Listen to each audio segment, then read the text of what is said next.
என்ன வேலை பார்க்க போகிறோம்னா 2வது மாடியில் ஒரு பாத்ரூமும் ஒரு ரூமும் எடுத்திருக்கோம். அது டைல்ஸ் ஒட்டணும் அப்படின்னு சொன்னாங்க. சரி ஓகே அப்படின்னு சொல்லிட்டு எல்லா சாரை பந்தையும் அடைச்சி விட்டுட்டு டைல்ஸையும் பிரிச்சுட்டு பால் கலக்க ரெடி பண்ணி விட்டுட்டு ஒரு சோறை மட்டம் எடுத்து ஒட்ட ஆரம்பிச்சாச்சு.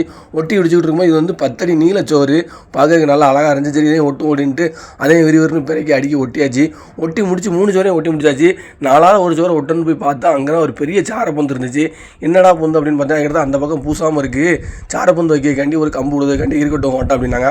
சரி ஓகே டன் அப்படின்னு சொல்லிட்டு அதுக்கடுத்து கோப்பை வைக்கும் கறி தண்ணி போகிறதுக்கும் பைப் வச்சுக்கிட்டு இருந்தால் கொத்தினார். நம்ம அந்த கேப்பில் போய் வெளியே போய் மால் வச்சு எல்லாத்தையும் மட்டப்படுத்தியாச்சு. மட்டப்படுத்திட்டு பைப் வச்சு முடிச்சோடனே அந்த தளத்தை சின்ன தளத்தை எல்லாத்தையும் போட்டு விட்டாச்சு. கரண்ட் போயிடுது, அதனால் 2 கல் மட்டும் குறை கிடந்துச்சு. சரி அதுக்குள்ள நம்ம வெளியே போய் அந்த ரூமை போய் சாயந்தரத்து டைல்ஸ் தட்டி விட்ருவோம் அப்படின்னு சொல்லிட்டு அழகாக நீட்டாக மட்டமாக வச்சு தாழ்ந்து இழுத்தாச்சு. இழுத்துட்டு விறுவிறுன்னு கணப்பிடிச்சோம். டைல்ஸ் பார்த்தீங்கன்னா வெள்ளை டைல்ஸ் பால் நிறத்தில் இருந்துச்சு. ஒட்டி முடிச்சோன்னே வேறு லெவலில் இருந்துச்சு. ஒரு வழியாக பால் ஊற்றி எல்லாத்தையும் தட்டியாச்சு.